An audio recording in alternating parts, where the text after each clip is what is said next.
Hi, everybody. Today's Facts in 5 video is everything you need to know about probate in 5 minutes, or hopefully less, because probate can be a very daunting process for people who don't really know what it entails. So the purpose of today's presentation is really just to give you those basics so that way, if a loved one passes away, you at least know generally what the process is and some of the first steps that you need to get going. So what is probate? Probate, generally speaking, is the court process that's designed to make sure your assets get to where you want them to go or where you said you wanted them to go. Probate also serves two other purposes. One, to make sure if you did owe any debts at the time you were paid, the probate court is going to ensure that those creditors have been paid. And also the court is going to ensure if you owed any taxes, namely an estate tax, because in Connecticut, we do have an estate tax here. So the court is going to ensure that if your estate did owe a tax, that is paid as well. So those are kind of the three purposes of probate. But primarily, and the one that's most commonly thought of is probate's going to make sure your assets get distributed to the folks that you said you want to get them. So not all of the assets that you own are going to need to go through probate when you pass away. Only assets that are owned solely in your own name need to go through that probate court process. So that excludes assets that are owned jointly with somebody else, assets that are owned in trust, and assets that are passing through a beneficiary designation. And you'll notice on the slide there, I say in parentheses next to that jointly owned asset category, that it depends on the type of joint ownership. And that really doesn't apply when I'm talking about, like, if you have a joint owner on a bank account, for example, there's really only one type of joint ownership in those circumstances. So a bank account that's owned jointly will pass automatically to the surviving co-owner without the need to go through probate. The type of joint ownership where there could be, I should say, there could be more than one type of joint ownership is primarily with real estate.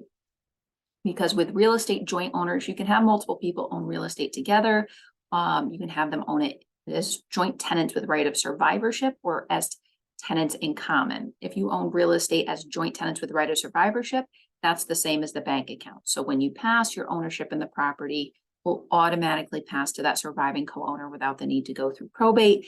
But if it's tenants in common, even though there's multiple owners of the property, it's treated as if it's just, for example, you and one other person and it's tenants in common ownership, you are treated to have individually owned your 50% of the property. So in that case, it wouldn't need to go through probate. So when you're dealing with real estate, just be careful to know which type of joint ownership it is that you have, because that may impact whether it goes through probate or not.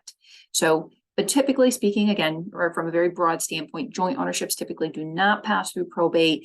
Assets passing under a beneficiary designation don't go through probate because they'll go directly to the named beneficiary on those beneficiary designation forms, and assets owned in trust won't go through probate. So once your assets are in probate, who gets them? So if you have a will, or what's known as a last will and testament, that will is the playbook for the probate court in terms of where your assets are going to get distributed. So the will say either all of my assets go here, or maybe this one specific asset goes to this person, this asset goes to another person. However you want to structure it, the will is the set of instructions for where your assets are going to be distributed. The will is also going to have an appointment of an executor, who's the person that's going to be in charge of just filing any necessary documents with the probate court as well. So the will is going to serve two functions there, again, providing the instructions for where your assets go, and typically also the appointment of an executor. If you don't have a will, that's called dying intestate. So if you die with a will, you die testate. If you die without a will, it's intestate. Thankfully, the myth that your assets go to the government if you die without a will, that is a myth. It's not true. Your assets will still get out to your loved ones. They go to your next of kin, so closest living relatives. And under the laws of what's known as the laws of intestacy. So in Connecticut, for example, if you die without a will, but you're married and have kids, your assets are going to go to your spouse and potentially your spouse and your kids.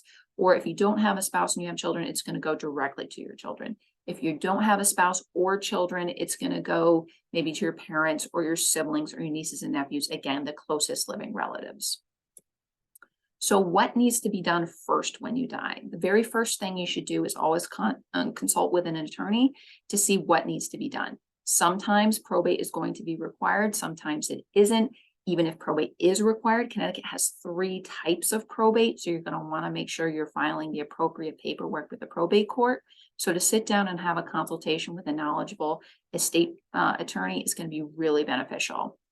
Again, if you have a will and you have an executor, that's going to be your executor's job to coordinate that and get that process started. Or if you don't have a will, that's whoever's going to volunteer to serve in that same role, like an executor. So whoever's going to take charge of your estate should be the one meeting with the attorney. Also too, that person who's going to take charge of your estate, whether it's a loved one or whether it's your executor, should pretty quickly start notifying financial institutions that you've passed away. It's going to put a freeze on bank accounts. It's going to put a freeze on credit cards to help to prevent any fraud. And also just to generally start gathering, the executor should also start gathering financial information, because that's a big piece of what probate is reporting your assets and information on your assets in terms of their value, confirming ownership to the probate court. So to start gathering that information as quickly as possible is going to be really beneficial. So that's kind of everything you need to know in a nutshell. If you have any questions, please visit our website, www.kkc-law.com, for more information. Also, my contact information is on there. So if you have questions you'd like to address specifically, please feel free to call or email. Thank you.